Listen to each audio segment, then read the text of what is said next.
Hello, Teacher Preston here with another video. Um, today we're gonna go over Matilda by Roahl Dahl, the intro.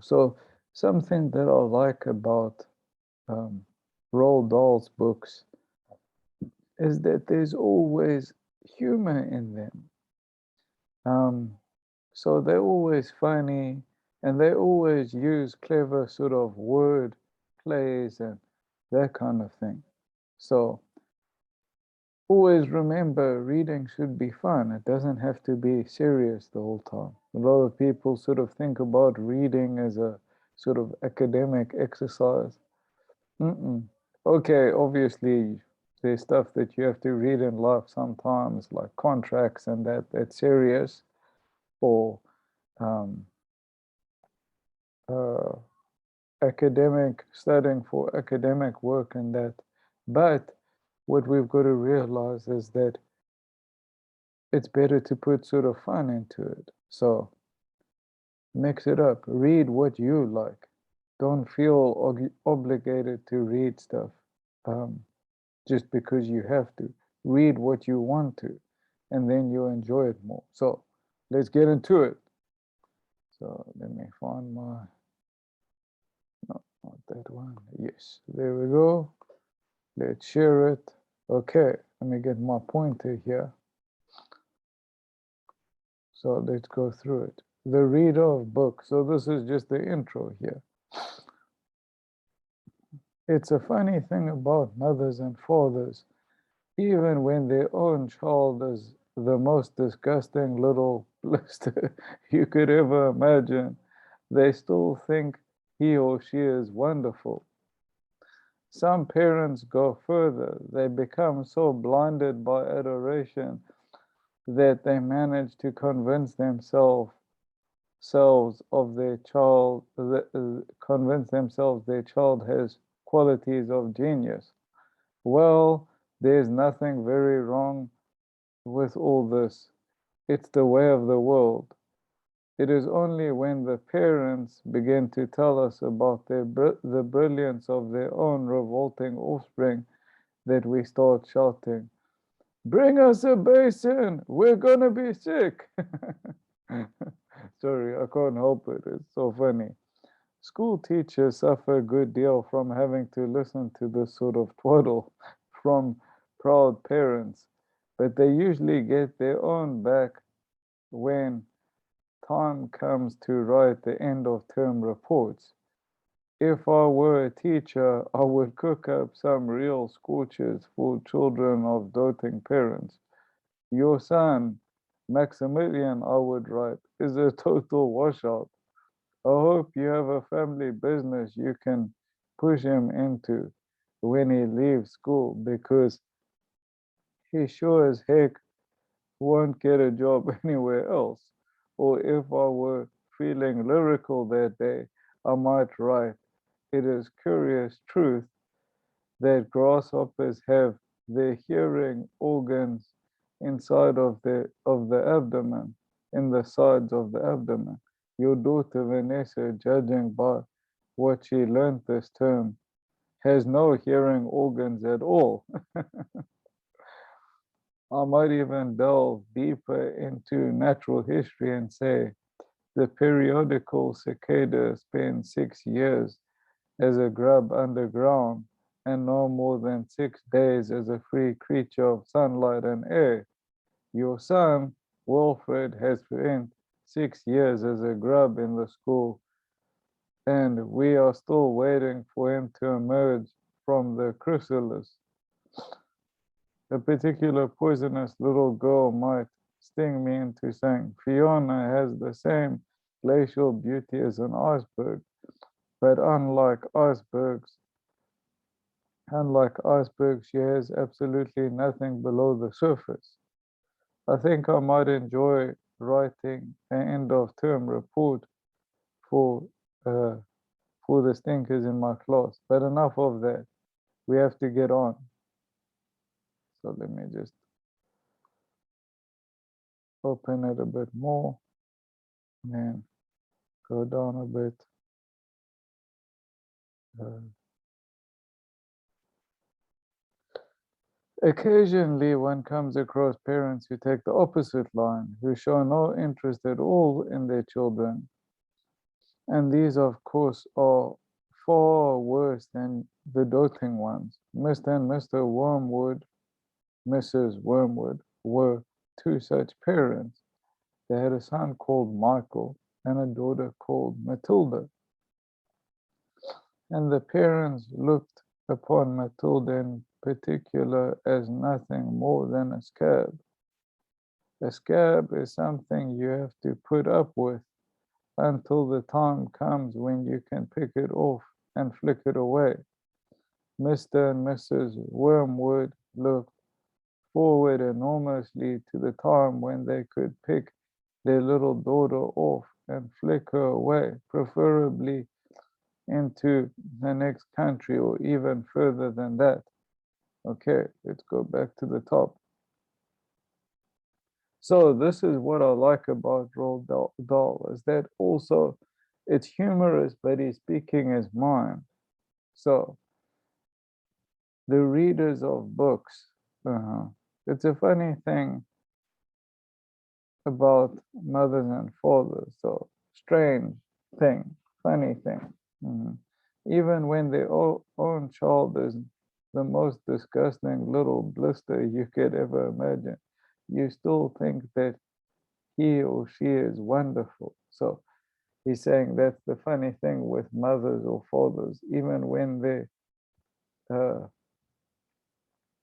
little their child is really naughty and uh,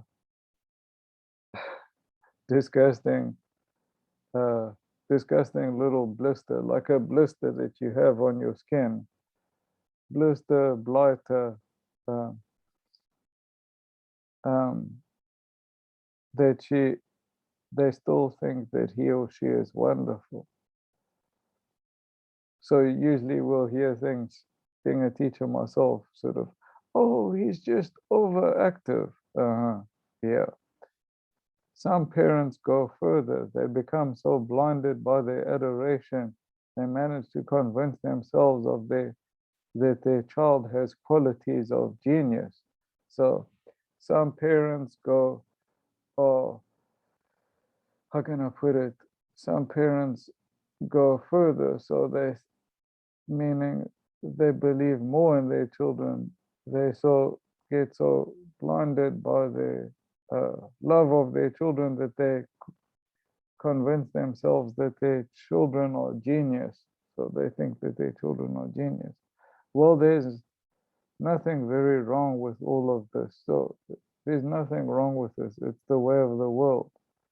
It is only when parents begin telling us about the brilliance of their own revolting offspring, we start shouting, bring us a basin, we're gonna be sick.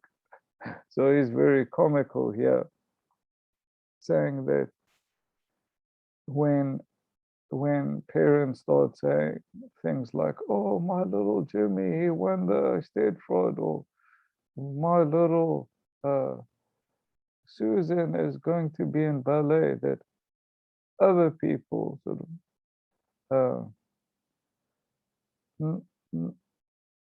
just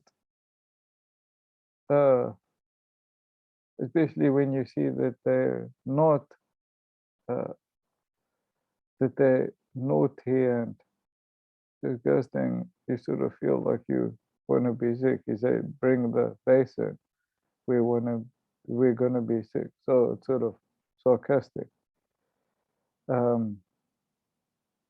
School teachers suffer a good deal from having to listen to this sort of twaddle from proud parents. So he's saying that school teachers have uh,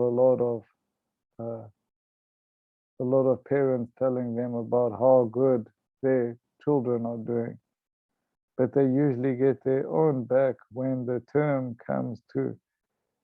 uh, time comes to write the end of term report. So they get their revenge when they have to write the end of term reports.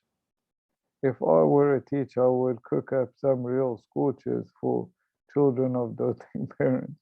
So he's saying if he was a teacher, he would really he would make some really interesting comments for the report card for children that were naughty or didn't listen in class. Your son Maximilian, I would write, is a total washout. So he's saying this is an example of one of the um, comments he'd write in the report card, that his son is a total washout. So washout means like loser, isn't going anywhere. I hope you have a family business you can push him into when he leaves school, because he sure as heck won't get a job anywhere else. I'm sorry, it's just so funny. So he's basically saying that they have to have he hopes they have a family business because he's not gonna get work anywhere else. Or I would, if I were feeling lyrical one day, that day I might write. So if he is feeling sort of lyrical, sort of poetical, he might write, it is a curious truth that grasshoppers have their hearing organs in the sides of the abdomen. So he's sort of giving an example about grasshoppers having hearing organisms in the sides of the abdomen. Your daughter Vanessa, judging by what she learned this term, has no hearing organs at all. So he's using the grasshopper as an example, but he's basically being very sarcastic and saying that her using that as an example to infer to mean that their daughter didn't learn anything. I might even delve into natural history and say the periodical cicada spends 6 years as a grub underground, no more than 6 days as a free creature of sunlight and air. Your son Wilfred has spent 6 years as a grub in the school, and we are still waiting for him to emerge from the chrysalis. So he's basically using cicada as an example and saying that he's been a grub at school, meaning that he hasn't been learning anything, and they're still waiting for him to emerge from the chrysalis. Chrysalis means the like cocoon that the the grubs live in, that they build for themselves while they're waiting to hatch to become like a mature insect or butterfly. So that and a particular poisonous little girl might sting me into saying Fiona has the same glacial beauty as an iceberg, but unlike an iceberg, she has nothing below the surface. So very sarcastic here. Um, saying comparing her to being sort of cold beauty, but like an iceberg, but saying that she hasn't got anything under the surface, meaning that she doesn't has no personality or anything. I think I might enjoy writing end of term reports for stinkers in my class, but enough of that. We have to get on. So he's saying he'd like to write comments like that in reports, but let's get on. So occasionally one comes across parents who take the opposite line, who show no interest at all in their children, and these of course are far worse than the doting ones. So he's comparing. So sometimes you get parents that are on the opposite side, that don't dote on their children, aren't interested in their children at all, and that they're worse. Mr. and Mrs. Wormwood were two such parents. They had a son called Michael, so he's talking about the Wormwoods now, and a daughter called Matilda. And the parents looked upon Matilda in particular as nothing more than a scab. So this is really bad that they sort of see her as like a sore, a scab.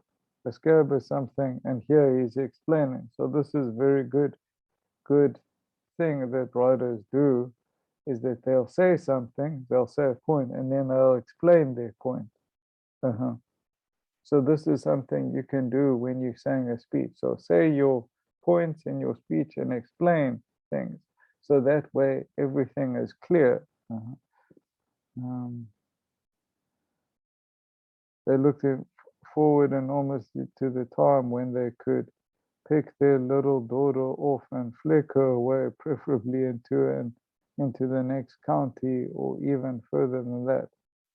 So they're looking to the time when she is older, that she left home, that they didn't have to deal with her. Next county. County means sort of in England and China, it's sort of smaller than a province. So city, borough, and then county. So county is sort of smaller than a province. So just stop my sharing here. Thank you for joining me for today's lesson, and see you in my next video. Bye bye.